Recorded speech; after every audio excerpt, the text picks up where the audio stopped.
Hello friends and neighbors, it's the Mad Hatter. As you all know, I am endeavoring to watch the 100 greatest films as determined by the American Film Institute to figure out what's all the fuss about. However, what you might not know is that there are actually two top 100 greatest films lists from the American Film Institute. I am reviewing the list from 2007, which was made as a 10th anniversary list for the first list in 1998.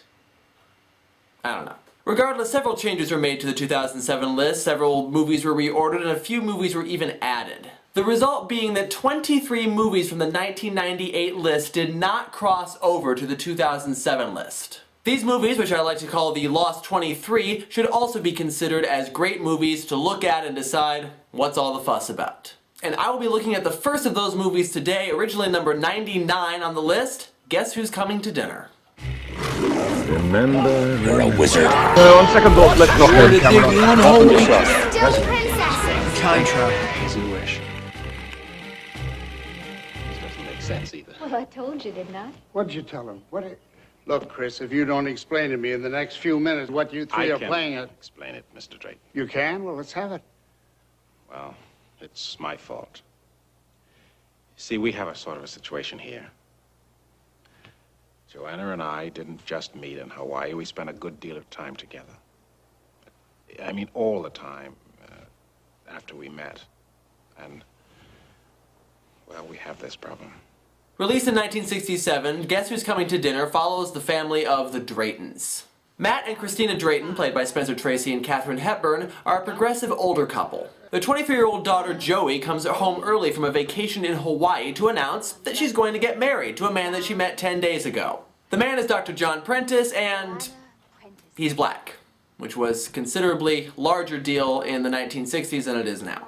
Now, the Draytons, as I said, are progressive, and so they shouldn't have any problem with this, but it's a very different thing to believe something when it's actually tested in your own backyard. And John has already said that he will not go through with the wedding unless he has the Draytons' approval, and so now they are faced with this issue of whether or not they should give their blessing to the wedding. This is one of those movies where you're not always sure whether you're supposed to laugh or not. It has its funny moments, but they're usually funny in the sort of way that's designed to sort of make you feel uncomfortable.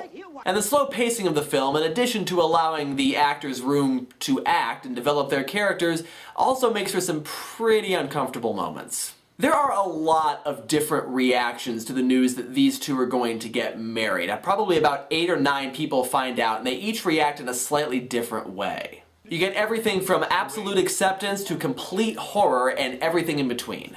Mike, aren't you just a little shocked? Shocked? Why should I be shocked?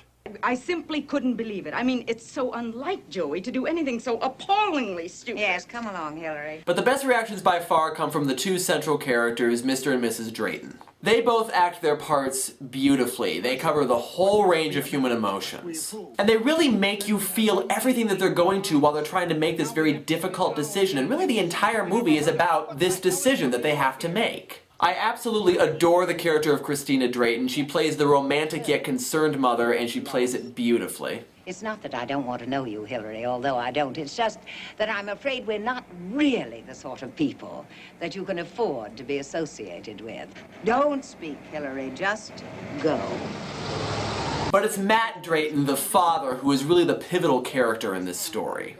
This was actually the last role that Spencer Tracy played before his death, and I haven't really seen Spencer Tracy in a lot of other movies yet, but it seems to me that this is a pretty good role to go out on. He's one of those actors whose performance gives that perfect mix of comic silliness and serious drama. So you can feel the frustration that he's going to, but you can also get a good laugh out of a few of his scenes, especially when he's playing the old curmudgeon that we all know. There's a scene that I think everybody can relate to on some level when he's going to order ice cream. We've all encountered this guy in some capacity or another. Well, when I had ice cream before, I had a special kind of flavor that I liked very much, but I can't remember what it was. I'll bring you the list, sir. Oh, no, you must know what it is. Plus, his speech at the very end of the movie is so well written and so well executed, it's impossible not to feel the emotional pull of the drama. So what's all the fuss about? Well, obviously there's the impact of the interracial relationship, but also this movie is just so well acted. And the acting is really what drives the movie. There's really not that much more to it. There's nothing to distract from the drama of what's going on. In fact, I was thinking throughout the movie that this would work really well as a stage play.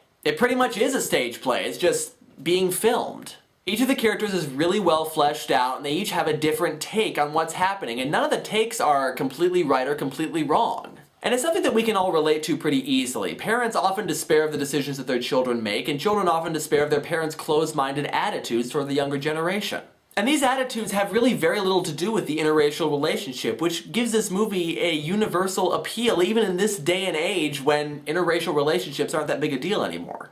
Race is a big issue in this movie, don't get me wrong, but the ultimate message of this movie I think has to do more with generational issues and relationships between fathers and sons, mothers and daughters. The relationships all play out really well in this movie, particularly the relationships between the parents, but it's really the relationships that cross generations that drive this movie. John Prentice's rant to his father toward the end of the movie really drives home the point that I think this movie was trying to make. Let me tell you something. I owe you nothing. If you carried that bag 1,000,000 miles, you did what you were supposed to do. Because you brought me into this world. And from that day, you owed me everything you could ever do for me, like I will owe my son if I ever have another.